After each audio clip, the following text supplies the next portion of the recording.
Qui es-tu? Je suis le frère Nash Tipo, un artiste gospel, des comédien. Je prie dans les assemblées chrétiennes du Congo. Mon père spirituel, c'est le pasteur Albert Bamanissa. Et je suis l'actuel président du groupe Calling Ministry. Et voilà un peu ce qu'on peut retenir sur le frère Nash.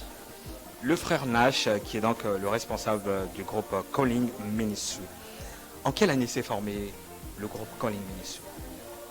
Bien que c'est une vision qui date de 2013, la Calling Ministry a officiellement débuté précisément le 20 juin 2020. Le 20 juin 2020. Alors aujourd'hui, ça fait 2 ans. D'accord. Alors pourquoi avoir choisi ce nom, Calling Ministry? Déjà, Calling Ministry, déjà en français, ça veut tout simplement dire le ministère des appelés. Et pourquoi ce nom? C'est tout simplement parce que la manière dont nous nous sommes organisés, nous nous sommes regroupés, on s'est un peu référé à l'image, par exemple, des disciples de Jésus-Christ. De manière charnelle, on peut dire qu'il a fait le recrutement lui-même. Il a rassemblé les disciples lui-même. Et c'est de cette même manière que nous nous sommes rassemblés. Alors, au début, on ne pouvait savoir qui est chante et qui ne l'est pas. Et seulement comme ça, on s'est retrouvés. On avait les artistes, on avait les chantres, les musiciens. Et c'est comme ça qu'on s'est décidé finalement d'être appelés les appelés ministères. Et comme c'est une mission qui n'est pas seulement nationale, on a préféré que ça soit en anglais. Calling Ministry. D'accord. Alors le groupe Calling Ministry compte combien d'artistes jusqu'à aujourd'hui, donc de 2020 jusqu'à maintenant? Bon, déjà, s'il faut parler peut-être des artistes, oui, là je vais vous donner un nombre précis, mais seulement le groupe Calling Ministry ne compte pas que des artistes. Nous sommes plus un ministère qu'un groupe, parce qu'en son sein, il a plusieurs départements. On a par exemple un département pour les partenaires, on a un département par exemple pour les intercesseurs et un autre département pour les chantres et même un département pour les instrumentistes. Donc s'il faudrait compter le total, donc il faudrait compter et les partenaires et les musiciens et tout ce monde. Mais en gros, je dirais nous sommes. Alors si on parle des nombres des gens qui chantent dans le groupe, parce que Calling Ministry, c'est aussi un groupe des jeunes chantres. Alors, pour ceux qui chantent, vous êtes à peu près à quel nombre? Pour ceux qui chantent à l'équipe mobile, comme nous aimons l'appeler, cette équipe type-là qui va partout, là où on nous invite, nous sommes au nombre de 23. 23. Bien sûr, soyez rassurés, ce n'est pas tout le monde qui chante sur un même podium. Ça dépend des événements, ça dépend des activités. Nous prenons aussi de la disponibilité de tout un chacun et l'effectif. Nous prenons bien sûr ceux qui répondent aux critères par rapport à l'activité. Alors vous prenez aux critères par rapport à ceux qui répondent à l'activité. Alors c'est comme ça que vous faites le choix des artistes sur un projet, par exemple. Un projet, on va dire, concret, quand vous voulez réaliser quelque chose de vraiment exceptionnel. C'est de cette façon que vous procédez pour faire la sélection des artistes? Déjà, la sélection, nous avons plusieurs critères.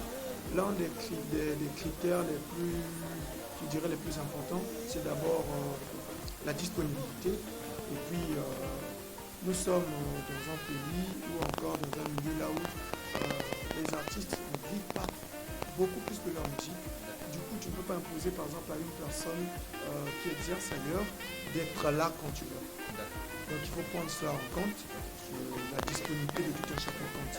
Pour une activité qui est par exemple prévue dans 2 semaines, si aujourd'hui on a 10 personnes qui sont disponibles, c'est avec ces 10 personnes que nous allons travailler pour l'activité. D'accord. Alors, de 2020 jusqu'à aujourd'hui, quels sont déjà les projets réalisés par le groupe Calling Ministry? Les projets, ils sont nombreux. Déjà les réaliser, comme vous dites, les projets réalisés. Nous avons déjà, par exemple, réalisé le premier projet qui était de lancer nos titres sans même être sortis au public pour déjà voir comment le public devait réagir. C'est le titre principalement Identité, l'un des titres de notre album qui arrive.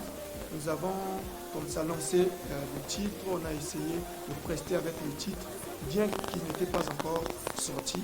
C'était pour voir l'impact. Et puis cela a été fait, ça a été d'ailleurs une réussite. Nous avons aussi joué quelques prestations pour faire connaître déjà le groupe. Et je dirais que ce sont des projets et nous sommes aussi au studio pour la finalisation bien sûr de cet album qui prendra fin d'ici.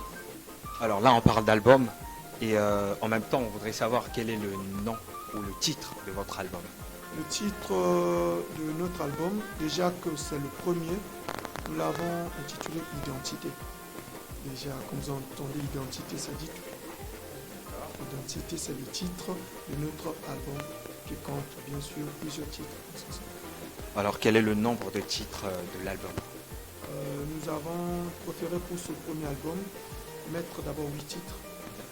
8 titres et on verra avec le temps, pourquoi pas dans d'autres albums, s'il faut monter aux 10 millions. D'accord, votre album compte 8 titres et est-ce que l'album est déjà sorti officiellement?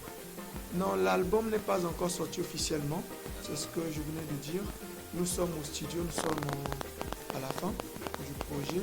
C'est vrai que ça nous a pris plus de temps que prévu, mais ce n'était pas volontaire. Mais car cela nous tient, nous sommes à la fin. Et je pense que l'année ne va pas peut-être finir. L'album sera disponible. Alors, on va dire l'identité, c'est le titre de l'album et c'est aussi l'un des titres de l'album. Oui, Identité, c'est d'abord le titre de tout l'album et le titre phare de l'album aussi s'intitule Identité. C'est pour cette raison que ce titre sort en premier? Oui, c'est pour cette raison que ce titre sort en premier parce que ce titre pour nous est déjà un titre qui vient préparer le peuple, qui vient préparer le public et aussi préparer les autres titres qui arriveront. Parce que déjà, ces 8 titres que nous avons choisis, ce n'est pas parce que c'était les seuls que nous avions dans notre répertoire, mais c'était déjà parce que le thème parlait de l'identité. Il fallait prendre les titres qui viendront parler de l'identité.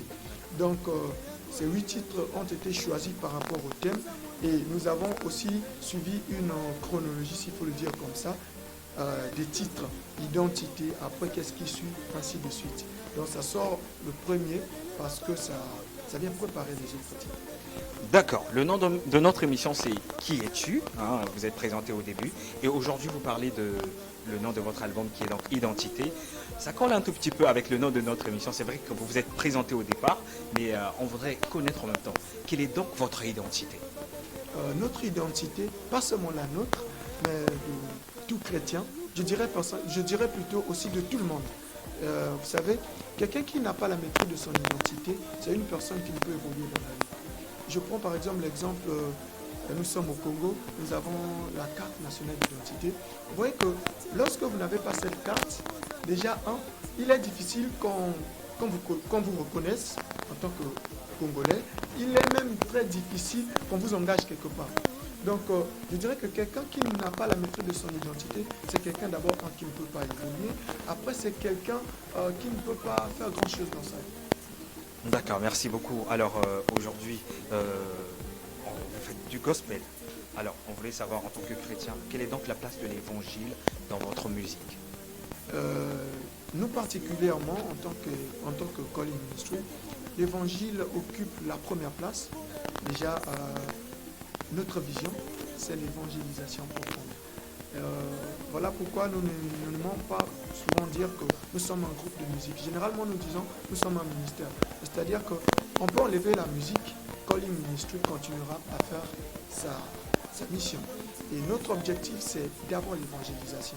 La musique n'est qu'un moyen que nous utilisons pour évangéliser. Donc, vous pouvez comprendre par là que l'évangélisation occupe la première place. D'accord, merci beaucoup. Alors, lentement et sûrement, nous tendons donc vers la fin de notre émission. Et moi, je voulais savoir quel est donc vos projets actuels et la vision du groupe. Voilà. Je commencerai par la vision. Déjà, la vision, c'est comme j'ai dit, c'est l'évangélisation profonde. L'objectif, c'est qu'on arrive partout, là où la parole prêchée n'est pas encore, au travers de nos cantiques, au travers de ce que nous faisons, arriver partout. Ça, c'est notre vision. Et les projets, nous en avons à court terme et à long terme. à court terme, nous nous focalisons d'abord sur l'album qui doit arriver. Et après, il y aura par exemple la promotion de cet album.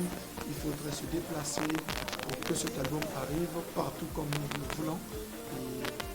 Et puis voir pourquoi pas aller ailleurs, faire connaître ce que nous faisons pour nous. D'accord, Calling Ministry. Alors aujourd'hui déjà un album qui va sortir bientôt. Il y a déjà un single déjà disponible, Identité. Alors, le groupe Calling Ministry, est-ce que vous avez un producteur, un manager? Comment ça se passe? Déjà, nous n'avons pas de producteur, déjà. Nous travaillons avec ces personnes de bonne foi, ces héros dans l'ombre, qui essaient de soutenir l'œuvre de Dieu. Mais le manager, oui, nous avons un très bon manager qui essaie de tout faire, bien que sans producteur, mais que nous ne soyons pas aussi négligés par rapport à ceux qui en ont. C'est M. Thierry Nzala, que je salue d'ailleurs en passant, qui fait un très grand travail.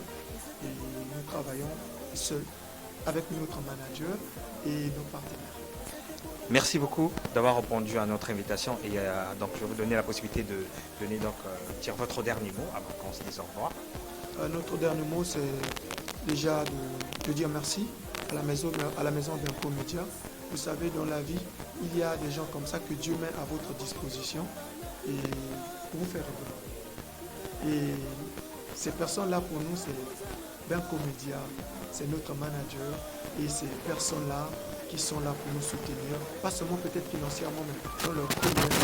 Et c'est ce que nous allons aussi peut-être demander à ceux qui nous suivent. Nous avons besoin de vos prières, on a besoin de vos conseils. Visitez-nous sur nos pages, la page Benco Média bien sûr, notre propre page aussi Facebook, Calling Ministry officiel. Donc appelez, nous avons besoin de vos conseils, nous avons besoin de vos paroles d'encouragement aussi. Merci beaucoup. Merci. Alors on se revoit à la prochaine. Bien à la prochaine. J'étais donc avec le frère Nash Atipo du groupe Calling Ministry, un groupe exceptionnel, un groupe avec des jeunes très talents. Donc toutefois, si vous voulez les contacter, vous pouvez donc appeler sur le numéro qui affiche en bas de votre écran. Et vous êtes producteur, partenaire, vous pouvez toutefois les contacter pour apporter votre pierre à l'édifice pour l'évolution de ce groupe. Parce que tout se passe avec les moyens de bord. Et voilà, donc exceptionnellement, si vous en êtes capable, si vous êtes producteur, vous pouvez toutefois les contacter avec le numéro qui affiche en bas de votre écran. Voilà, donc merci d'avoir été nôtre. Je suis Khalifa Maungu et donc à la réalisation c'était monsieur Thierry Ndiala qui donc tenait notre caméra aujourd'hui et je vous dis merci beaucoup, merci surtout n'oubliez pas de vous abonner et d'activer toujours la cloche de notification pour ne rien rater. Voilà, merci et on se retrouve à la prochaine pour un nouveau numéro. Au revoir.